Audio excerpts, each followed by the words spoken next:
coming. 2 Timothy chapter 3 and verse 16, just a fraction of the verse. 2 Timothy chapter 3, verse 16. All scripture is given by the inspiration of God. That's enough, Everett. Thank you so much. Thank you.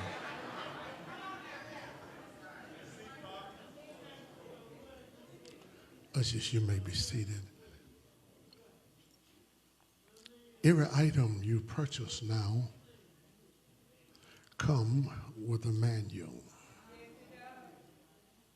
That phone you just got out of the box the other day, in the box with that cell phone, there was a manual.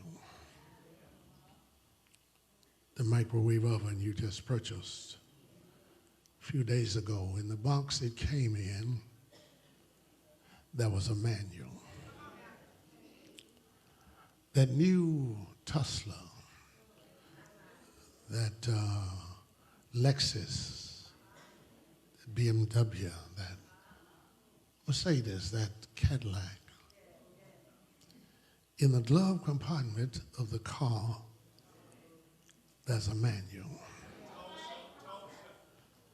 The manufacturer that made the product made the manual. Because the owner of the product, knowing the workings and inner working of the product, because it is equipment, technology, it has the tendency to mess up. And the person that made the product also made the manual. So that if you run into any problems with the product, if you just refer back to the manual will help you navigate through the product. Psalms 100 says, it is He that has made us.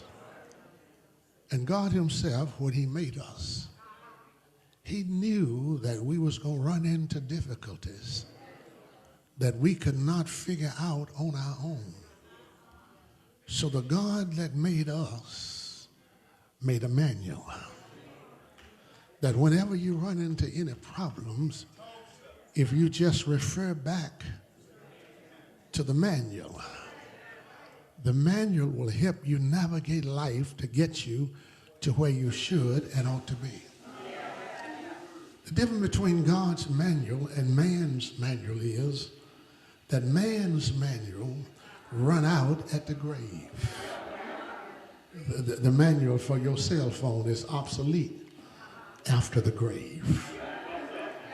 The manual for your BMW and for your microwave oven is no good on the other side of the grave. But God's manual will carry you to the other side and say, I am the resurrection and the life. He that believeth in me, though he were dead, yet shall he live. And whosoever liveth and believeth in me shall never die. If that's the case, God's manual supersedes all other manuals. Just as a castle is beyond a cabin in room space. Just as an orchard is beyond a twig in fruit bearing. Just as a river is beyond a reel in reach. Just as a cannon is beyond a pump gun in distance. Just as eagle wings are beyond sparrow wings in strength, so is His manual above and beyond other manuals. He gave us an assignment and said, listen, don't violate or don't forsake the manual. Because He says to us in Matthew 4:4, it is written, man shall not live by bread alone, but by every word. That means you should not ignore any of the word. All of the word is important. Every comma is important. Every semicolon is important. Every question mark is important. Every explanation mark in the Bible is important. Whenever you see a comma, it means rest. 2 Corinthians chapter 4, verse 8 says, we're troubled on every side. Comma. That means whenever you see a comma, it means a rest period. It says, we're troubled on every side, comma, yet not in distress, semicolon. Semicolon is used in place of a period, which means a long, extended period of time. That God, when he sends trouble, he lets you rest a while before he sends some more trouble. Whenever there's a question mark, you're the only one that can answer that.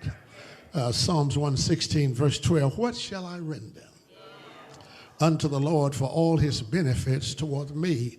Can't nobody answer that but you. Because don't nobody know what God have done in your life but you. Whenever there's an explanation mark, the word prior to that should be emphasized louder. Matthew 23:23 warned you scribes, Pharisees, hypocrites. Afterward, hypocrite, that's an exclamation mark. Here is how it should read. Woe unto you, scribes, Pharisees, hypocrites. He said, for you pay tithes of mint, onions, and cumin, and have omitted the weightier matters of the law, judgment, mercy, and faith. This ye ought to have done, and not leave the other undone. Here's what Jesus was saying. In his day, tithing was so common that even hypocrites were paying their tithe. But here's what he's also saying. When you fail to tithe, you don't equal up to a hypocrite. Talk to me, somebody. The word is vital. It is important. Why is the word so pregnant with possibilities? It's because of what go in the word. Listen at 2 Timothy 3:16. All scripture is given by the inspiration. 6 words in King James, only 1 word in the Greek language. The Greek language is theopneuma. It is a compound word. Theos is the Greek word for God. Pneuma is where you get the word wind, breath, and spirit. The word of God is the breath of God. That's why it's so powerful. You see, there's healing in the word. There is deliverance in the, help me say, it's in the word. Whatever you need in life, it can be found right in the word of God. There are at least 2 words in the original language for the word. Word 1 is logos. The other is the word rhema. Now, the rhema worked from the logos. John 1:1, in the beginning was the word, that's logos. And the word logos was with God, and the word logos was God. And John 1:14 says, and the word logos was made flesh, dwelt among us. We beheld his glory, that of the only begotten of the Father. The word rhema, it works from the logos. Matthew 4:4, it said, man, it is written, man should not live by a word, by flesh and bread, but it must live by the word. That's the rhema word. Romans 10:17, faith come by hearing, hearing come through by the word. That's the rhema. Talk to me, somebody. How does it work? You see, you have the logos in you. And when you run into any trouble, God will text you a rhema word. I use this as an illustration all the time that my traveling as much as I do, my daughter calls me every week, every day at 8 o'clock in the morning. Sometimes I'm flying during the time she's calling, so I miss the call. But as soon as I land, I know she have tried to reach me, so I text her, let her know I got the message and I'm doing okay. And when I see her again, she reminds me, Dad, I called you, but you didn't call me back. I said, well, baby, I text you. Read the text. Sometimes we call God and he don't call us back. But God said, but I text you. If you just read the text. God, I got in trouble. I needed some help. I called you, but you did not return my call. He said, but I'll text you. Psalms 121, verse 1, I lift up mine eyes unto the hills from which cometh my help. My help comes from the Lord. Read your text. He said, Lord, I cried all night long, and you didn't respond. He said, but I text you. In Psalms 30, verse 5, weeping may endure for a night, but joy will come in the morning. I like how he laid the manual out. He laid it out in two compartments. It's called the Old Testament and the New Testament. The word testament is a covenant. It is the covenant God made with man about his salvation before Christ came. The New Testament is a covenant or agreement God made with man about his salvation after Christ came. The Old Testament is centered around Moses. The New Testament is centered around Jesus Christ. The Old Testament is centered around law. The New Testament is centered around grace. The Old Testament is centered around Mount Sinai. The New Testament is centered around Mount Calvary. The Old Testament, Moses turned water into blood. In the New Testament, Jesus turned water into wine. By turning water into blood was a symbol of death. By turning water into wine was a symbol of life. Talk to me, somebody. In the Old Testament, sheep dies for the shepherd. But in the New Testament, a shepherd dies for the sheep. The Old Testament tells us the Lord is our shepherd. The New Testament tells you what kind of shepherd he is. John 10:11, he said, I'm the good shepherd. Hebrews 13:20, he said, I'm the great shepherd. 1 Peter 5:4, he said, I'm the chief shepherd. Talk to me, somebody.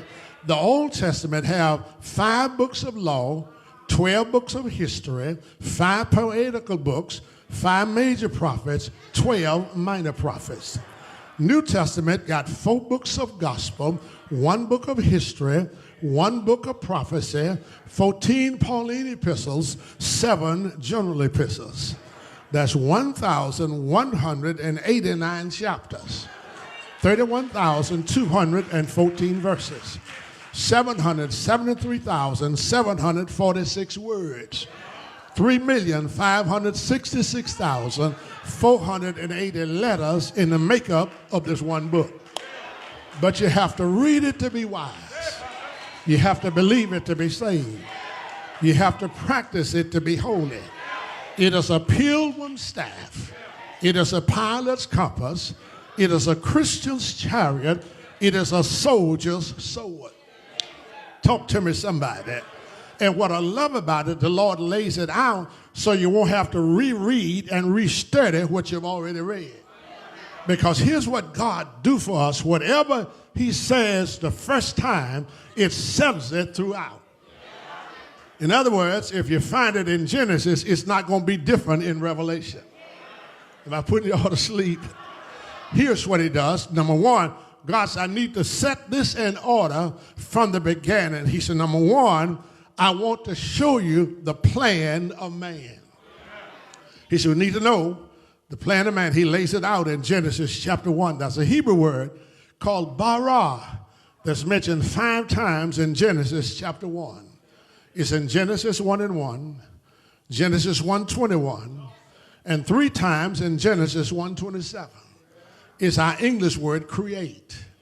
Genesis 1:1, he created the firmament. Genesis 1:21, he created the bodies of water. In Genesis 1:27, he created man. After he got through creating what he was creating, he turned around and started making stuff out of what he created. And when he got ready to make what he was making, he didn't speak to what he was making, but spoke to what he was making it from. Talk to me, somebody. For instance, when he got ready to bring forth the grass, he spoke to the ground. Earth, bring forth seed, yielding after its kind. When he got ready to bring forth fish, he spoke to the water. Bring forth abundance of fish. When he got ready to make man, he spoke to himself. Let us make man in our own image after our likeness. Now, whatever he brought it from, it had to stay connected with the keep living. For instance, for grass to keep living, grass had to stay connected to the ground. For fish to keep living, fish had to stay connected to the water. And for man to keep living, man had to stay connected with God. Now, if you want to kill either or, just pull them up from their environment. If you want to kill grass, pull it up from the ground. Want to kill fish, take them out of the water. If you want to kill man, separate him from God. Talk to him if you can. And here's how God does it. He said in Genesis 1:26, let us make man in our own image, which means man should be an extension of the presence of God. You know how you're in the house working on a project, can't reach the ceiling, you put an extension on your brush. Man is God's extension. Ephesians chapter 2 verse 10 says we're his workmanship. Greek word is poema, where you get the root word poenis, where you get the English word poem from. A poem is a work of art. And a work of art, you don't hide it under the bed. You don't put it in the closet. You put it on display so everybody can see your work of art. Talk to me, somebody. God said man is God's work of art. That's why God put you on display so the world can see you and how you're living. Let us make man in our image after our likeness, which means man should be an expression of the person of God.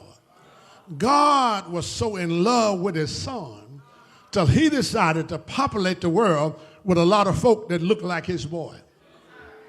And when he spots something in you that don't favor his son, he starts performing surgery on you. And he won't stop working on you till he gets you where you look like his son. When God gets through working on us, all of us will be standing together. Jesus will be standing in the midst of us. The angels will be out there looking at us. And they will start hunching each other saying, which one is Jesus? Because when he shall appear, we shall be like him. It's in the image of God. Man should be an extension of the presence of God, an expression of the person of God, and have the exhibit of the power of God. Because man should have dominion. Shout dominion one time. We got too many scared Christians talking about I beat the devil running. What you running from the devil for? God put something on the inside of you. Matthew 28:18, Jesus came, speaks at all power. Greek word is exousia, which means authority. Acts 1:8 says, you shall receive power. The Greek word is dunamis, where you get the word dynamite. Ephesians 6:10, finally, my brother, be strong in the Lord and in the power. The Greek word is kratos, power. That's demonstrated power. Matthew 16:18, upon this rock I'll build my church. The Greek word is ekklesia. It means the call out one. God get his exousia, which is his authority, places it behind his ekklesia, which is his church, get his dunamis and put in the church. Tell the church to seize the opportunities which are before the church. In other words, the church got power to do two things. You can direct, but you can destroy. Am I going to have to do this by myself? You have the power. Shout power. All you got to do is submit to the Lord, resist the devil, and he will do the running. Do I have a witness? He lays out the plan for man. But he also lay out the permanency for marriage. Genesis 2:24, for this cause shall a man, Hebrew word for man is ish, shall leave his father and his mother, cleave unto his wife. The Hebrew word for wife is isha. And you two shall be one flesh. Ish shall marry isha. Not ish, it is.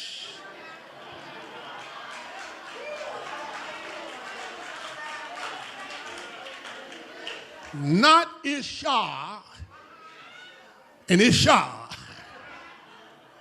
but Ish shall marry Isha, and you two shall be one flesh. Husband and wife should be so close till one can take a laxative.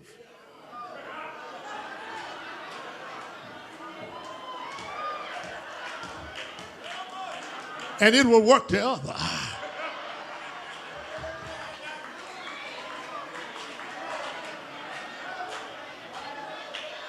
I'm going to get you off in a moment. God lays out the plan for man, the permanency for marriage.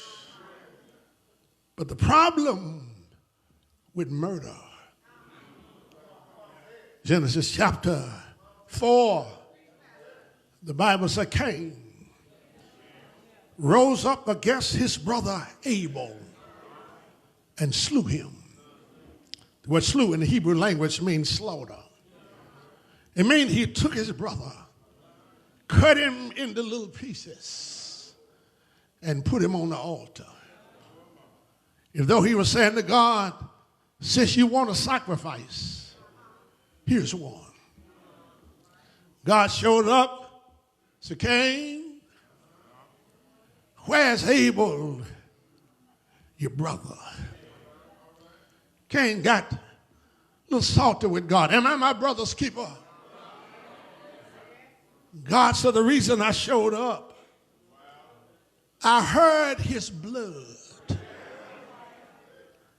Hebrew word for blood is the word dam. The word dam is in plural form, which meant God didn't just hear Abel's blood. He heard Abel's descendants' blood. When you kill a person, you don't just kill that person. You kill that person's descendants. See, God don't wait till stuff happen and then plan. Romans 8:28, we know that all things work together for good to them that love God, to them who are called according to his purpose. God got a purpose for every one of us. That 18-year-old boy, before he got killed, God had a plan for him. He had 5 other children that he wanted him to bring forward. But when you kill him, you kill them. Y'all ain't talking back to me. And when you stand before God, you won't just give an account of the one. I wish you had some help in this house. He lays out plan for man, permanent for marriage. The problem with murder, but the power of money. Genesis chapter 14, I'll leave y'all in a moment. Genesis 14, the first time tithing is mentioned in the Bible is when Abraham paid tithes to Melchizedek out of an act of gratitude.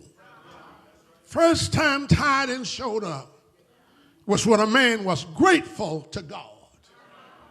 If that's the case, whenever I pay my tithes, it's not because pastor asked for it. It's not because that's a need in the church. But I pay it because I got enough sense to be grateful. Y'all ain't talking back to me. I mean, you don't have to have cars and cash and clothes, commodities, creature comforts and Caribbean cruise and a little cottage in the country to know God been good. You want to talk about, I don't tithe, I don't know where the money going? Talk to me, somebody. You don't tithe because you ain't got enough sense to be grateful. When you learn how to thank God for what he has already done for us. God made man, he gave him 263 bones, 600 muscles, 970 miles of blood vessels, 32 feet of intestines, 32 teeth in his mouth, eyes like cameras. Every time they flash, take a picture, send it to the brain to be developed. A heart that beat from 60 to 80 times a minute on an average of 72 times per minute.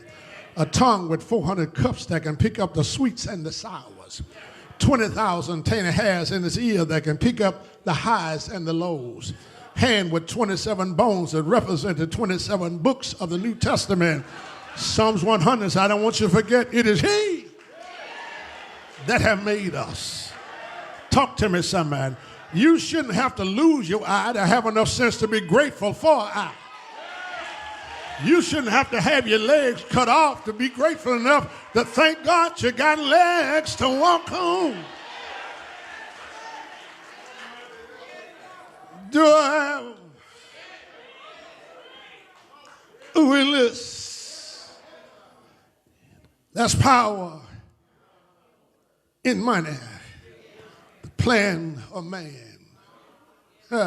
Prominence for marriage. The problem with murder. The power of money. But the promise of the Messiah.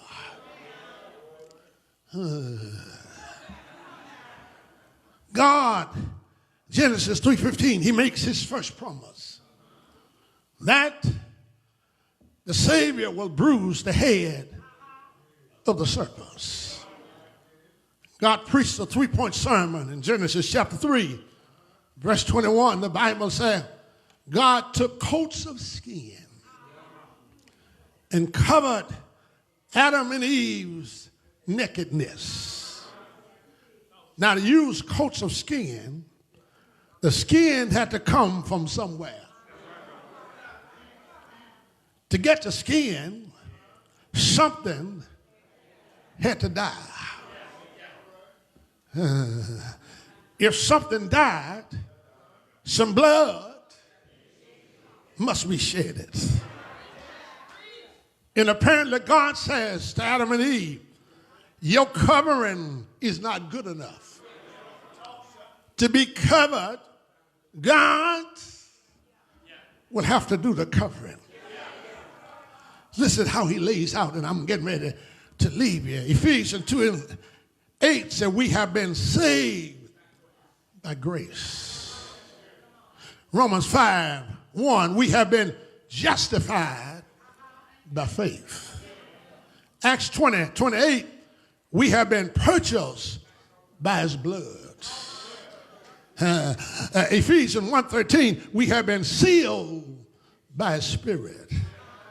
1 John 5:13, we have been secured by his word. Y'all hear me, don't you? 1 Peter 1:5, we are kept by his power. And Jude 24, we will be presented by the Son. I don't know about y'all, but I thank God for what he has already done for me. Do I have a witness? I watch how God graduated to Calvary. Genesis 22, Abraham was on his way to Moriah to offer up his son as a sacrifice. Isaac had been with him on several of these trips. Isaac figured his dad was getting a little senile. People do that quick when you start getting old. He said, Daddy, I've been on these trips with you before. I see the wood. I see the fire. I see the knife.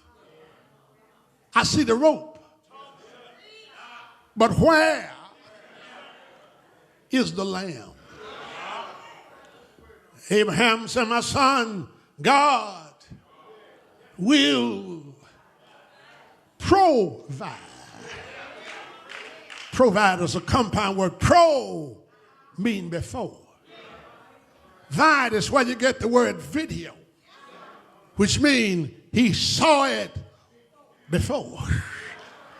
I'm looking at somebody here now that you're messed up in life and you wonder if God will forgive you for your mess up. Can I tell you, he saw it before. Before he saved you, he saw it.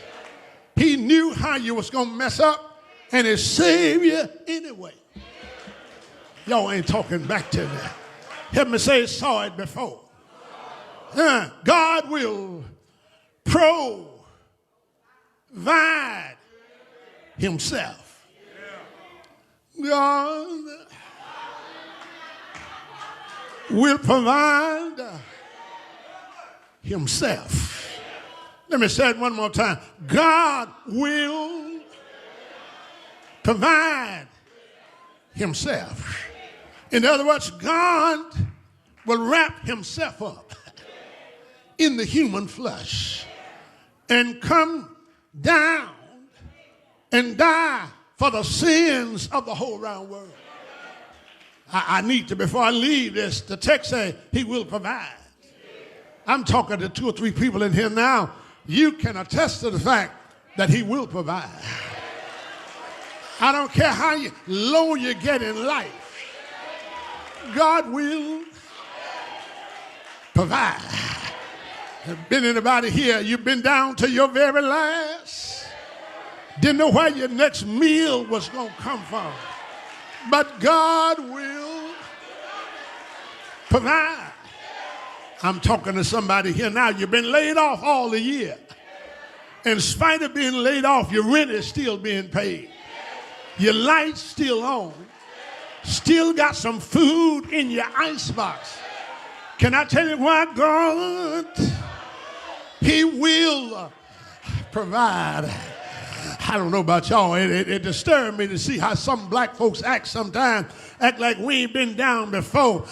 Yeah, going through is our bugle call. We know how to survive because God living in the country. Everything we ate, we caught it, killed it, or we grew it. We get up in the morning, no meat in the house. God will let a rabbit jump in the yard. He jumped in, but it didn't jump out. Can I tell you why God provide? Y'all ain't talking back to me. How many know he'll provide? I'm talking to somebody. You've been worried because you don't have medical insurance. Can I tell you how God handles that? He'll keep you well.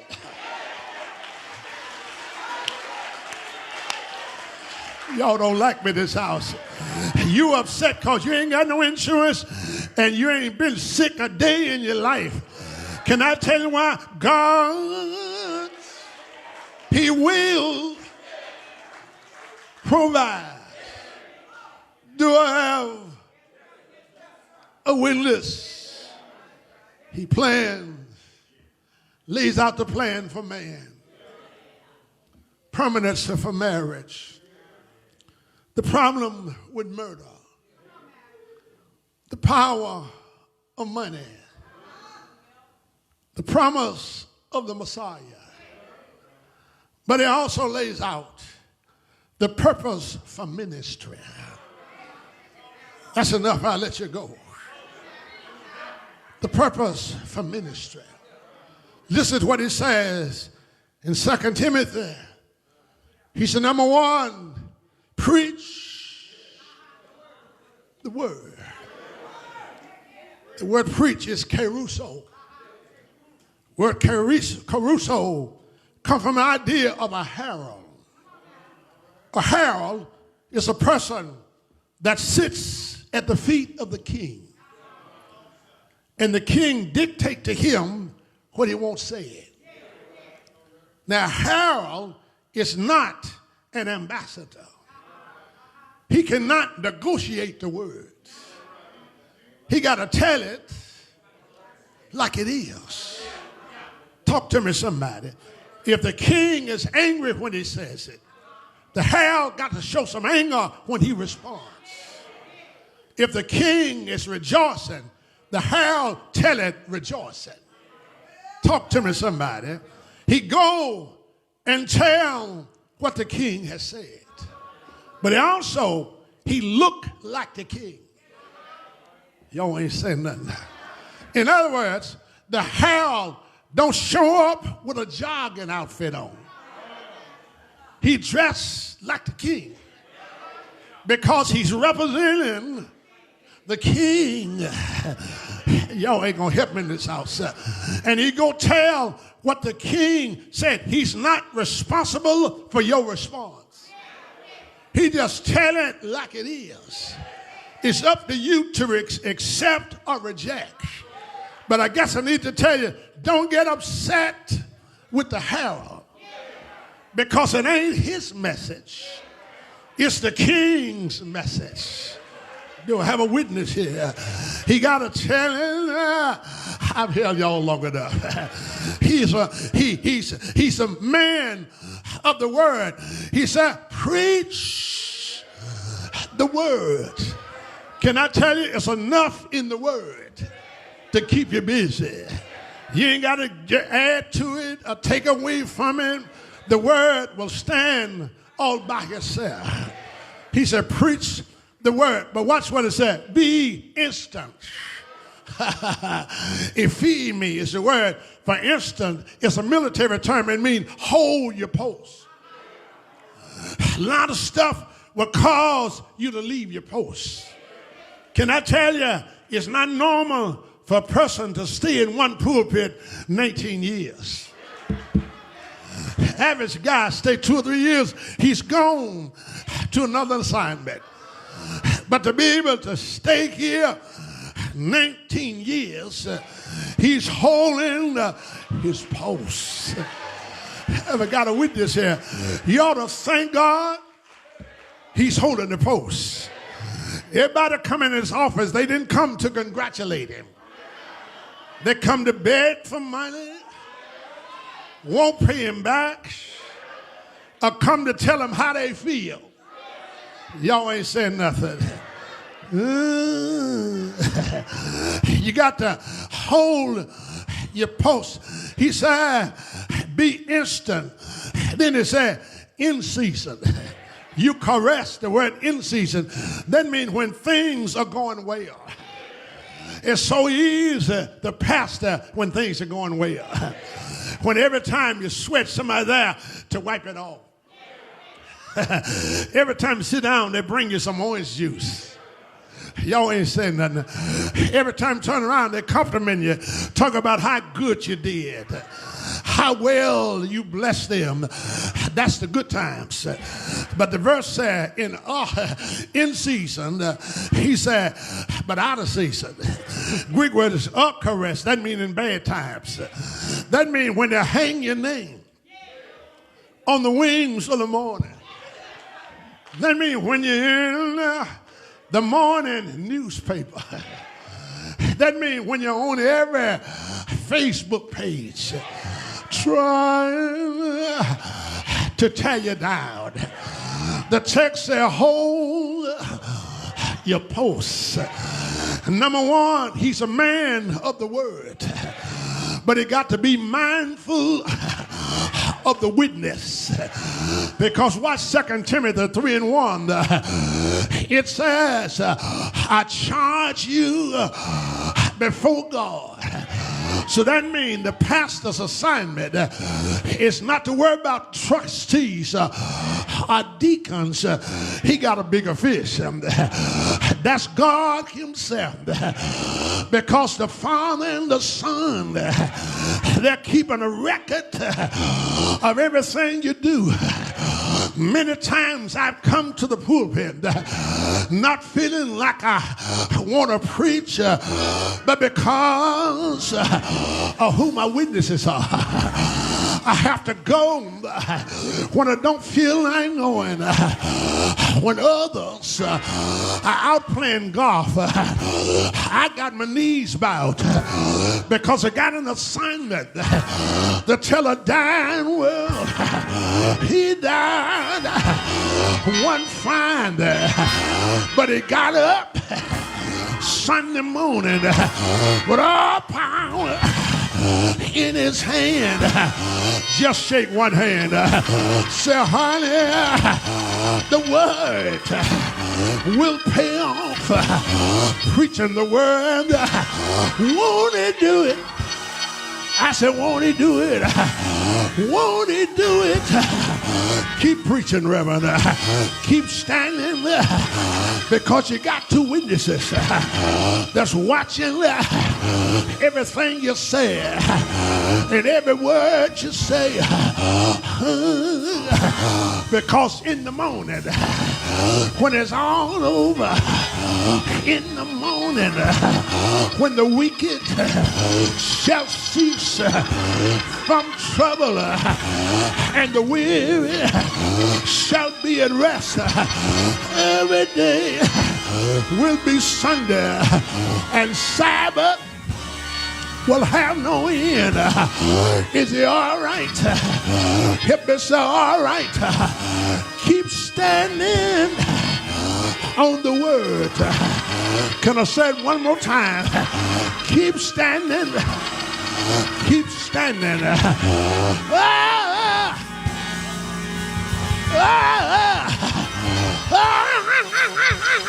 Stand.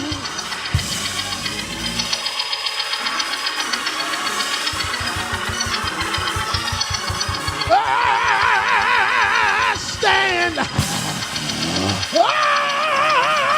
Stand.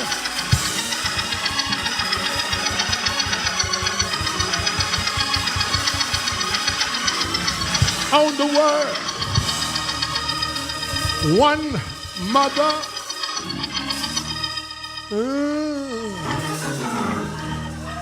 had a 6-year-old son. She had to leave him at the house by herself.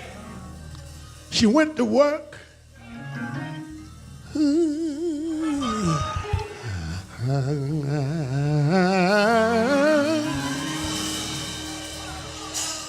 She went to work. Let me say she went to work. She went to work trying to take care of her son. But she discovered, I got to quit. I've held y'all long enough. I don't need to hold y'all anymore. Shout glory one time. I need to just quit. I need to let it go. Help me say, let it go. Thank God the little boy was in the house. The house caught on fire. And when it caught on fire, the mother was down conducting business somewhere else.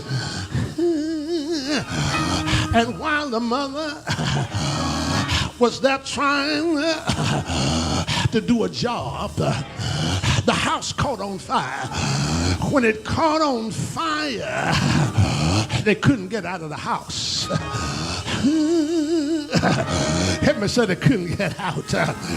They tried to figure out what to do. The door was locked. The window was locked. The boy couldn't open the door.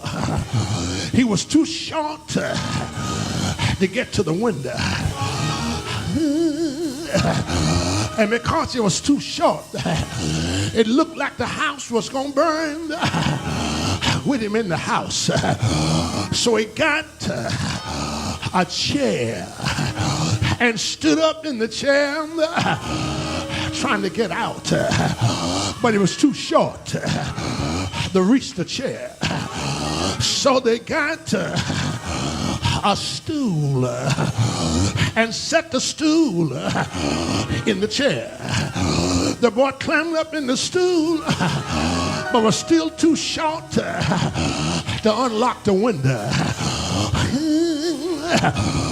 And finally, y'all don't hear me, the boy since he couldn't unlock the window, he went in his mother's chest and found a family Bible and laid the Bible on top of the stool.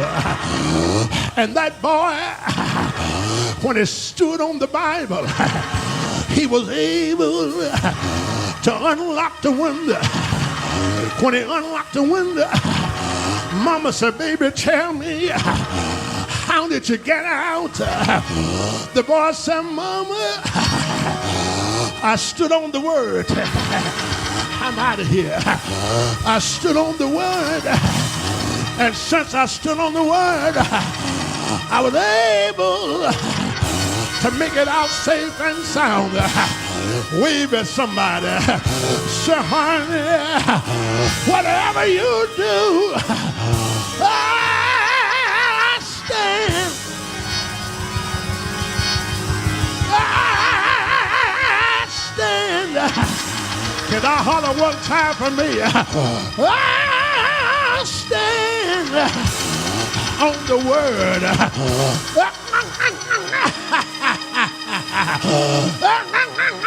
Yes, sir.